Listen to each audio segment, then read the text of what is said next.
So this is our first meeting, our evaluation for Jaxson for school. He's already come in and taken his clothes off. We're moving into a new house. This poor kid has gone from living in Florida to moving here, and we're staying with my mom. So he went from our house to a 22-hour car ride to a house that's not even ours yet, and then in a week we'll be into another one. So all the changes made him. Yeah, he doesn't like all that. You know, he doesn't like all the new stuff. But he's been doing really well. We give him sort of a safe area where's his, and he knows he can play in there. And you know, you were right to bring him in. He is certainly delayed and certainly has some red flag issues that we're concerned about. We certainly had to look at the way he's communicating and socializing, the way he plays, the way he tends to things, and kind of go from there. Because he can't give us back a lot of information, we're not going to be able to tap into everything that he can do at this stage of the game. We know there are probably things that he's understanding and figuring out on his own, but we don't have any way to access that information. He's obviously more visual than he is anything else, which is pretty typical, so that, you know, he really does rely on watching and paying attention and figuring out things that way, because again, the language base is so low that we don't know how much he's really understanding. So that's nice. We'll maybe have a surprise down the line. Exactly. Self-help skills aren't too bad, with the exception of toilet training, which is not there yet. He is feeding himself, using utensils, pulling his clothes off, certainly. And on, he can, yes. So those kind of things, really, I'm not as concerned about. They'll come along, but, you know, we work on all those things that need to be worked on. Okay. It really is the social and communication area that are, you know, the most expensively delayed. You know, I think he does have some skills there. The other thing is, you know, it's hard for him to sit and attend, so we'll want to work on just some basic attending skills and getting him to understand that he needs to sit and focus on certain tasks and activities. He does seem to understand cause and effect with toys, so that if he does something, it results in an effect with a toy. So those are good things. You know, they're all building blocks that we can start with and say, you know, he has these skills and we can go forward. So many of the kids in the classroom that, and I don't know what makes it happen, but it does, it just clicks. Yes. And all of a sudden, it'll be like, oh, they want me to talk to them. Right, they want me to tell them this. Oh. And then they just start Easy, rattling these things off. What's that? Look what I'm going to do to Mom. Look it. Look it. Oh, he loves to scratch my arm. He loves it. He's doing it. He's doing it. Look. Oh, nice. Look what I do to Mama. Look, see? What you're doing is you're stimulating the skin receptors, which when you say that he's, you know, not tolerating touch, you're desensitizing that feeling. Oh, okay? Scrub you up. And so what you're doing is you're releasing chemical changes in the brain, which is more like serotonin, which is calming and tolerance. And would you bring him to another room? Yeah. Okay. All right. If you walk out, he may follow you. Come on, mommy. Look, we'll carry him. Look. Okay. Relax. Tigger? Now you're seeing Jaxson. Yeah, that's his name.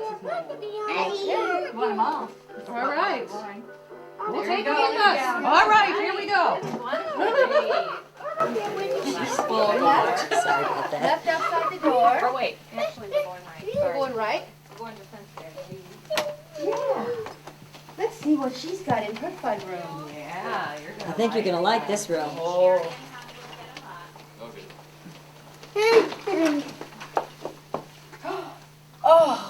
wow. What is that? Look at him get the toys. You probably bring them back now. He probably. Oh, she went. Okay. Oh my. Go over there, would it be worse than if you went over there? Over where? To go get him? And bring him over here? Yeah, I'll get him on there. What are you doing? Come here. Give Bobby kisses. Mwah. Give me another kiss. Give me kisses. Mwah. One more kiss. Give me kisses. I'm gonna trip. Look, let's go on the spin. Wait a minute. Look. Mommy's gonna stand here with you. Look. Do you want to sit with him? Oh, no. Get him. We all can get on. Y'all can get him. Oh, good. Whee! Oh, look at. Yeah, he's not scared of swinging in the least. Well, what I'm doing is I'm trying to give him vestibular input in a directional manner so that he's getting used to things in the vestibular portion, which is also calming, which will help with transition. And I big. Oh. Sure. I see that. Wee-hee. Wee-hee. Yeah, he likes redneck things. We work on the social interaction skills at the same time because, you know, he needs to figure out what it is to be social and that there's some gain from that. Right. And once that is figured out, that communication does come easier as well because then there's a reason to communicate. Right, and he'll be less frustrated because we can understand each other. I always knew that a lot of his frustration was that he knew what was going on here, but he couldn't get me to understand it, you know, and so now I know him really well, but other people have a harder time, and that's where he needs to be social, like you're saying, other people, he needs to interact, and other people be able to understand him and not just me, so he needs to sort of figure out how to do that with other people. What I do like is that he's not necessarily a social isolate in that sense that he is aware of what's going on around him. Some kids kind of have that more withdrawn, aloof look, and he doesn't particularly have that. The other thing is he does know that eye gaze has a purpose. Doesn't always use it the way we'd like him to, but I did notice that he will look at you to gain your attention. He'll look at objects, so we call that joint attention. He will look at you, if he's happy about something and come in the other room, he won't leave until I look at him and smile. Exactly. So he knows that it has a purpose, and that's a really good thing. Okay, good. Those are things that we really use to a great effect because that, you know, it's really difficult to teach those kinds of things. Once he has it already, it's really that's much good. better for us and him both. I'm so worried about the poor teacher. I've been so nervous. Michelle's an old pro at this. All right, God bless you. All week I've been thinking, It's a very calm classroom. Is it? That's in terms good. of how staff runs things. The kids aren't always calm. Right, exactly. Hey, that's good. Is that better? Okay, wait for Mommy. Come here, hold my hand. I sat in with Jaxson on the first day, and let me just say it was bad. I mean bad. There were a few moments when he had fun, as you'll see, but for the most part, it was bad. He didn't like it. I wondered how all his screaming and yelling for the whole 2.5 hours was affecting the other children, but the teacher assured me that they all started out like that, and she assured me it would get better.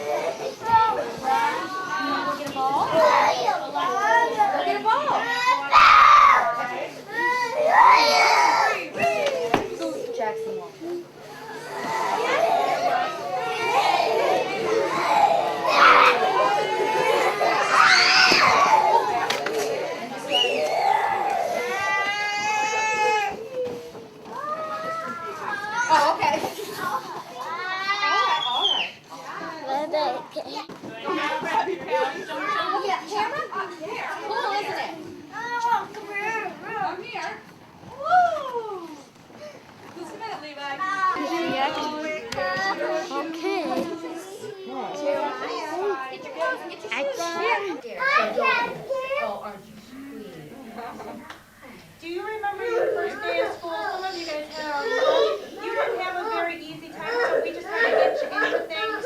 Yeah, so we're going to do our best to make Jaxson and Connor and our other new friend, this is Jeremiah. We're going to do our best to make them all feel just welcome, okay? All right. Let's show them what we do for circle time. Do you guys remember what we start off with?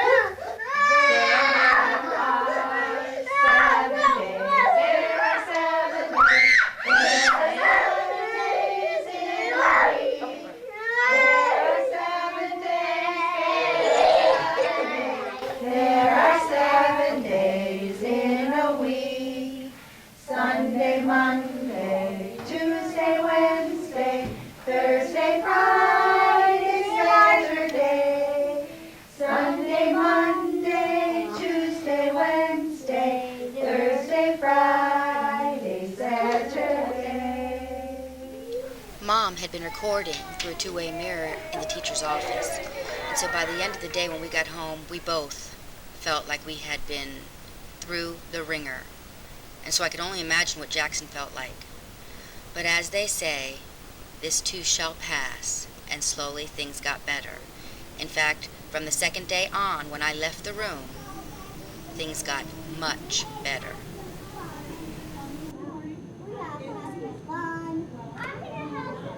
Check your schedule. Check your schedule. Check your schedule. What, like some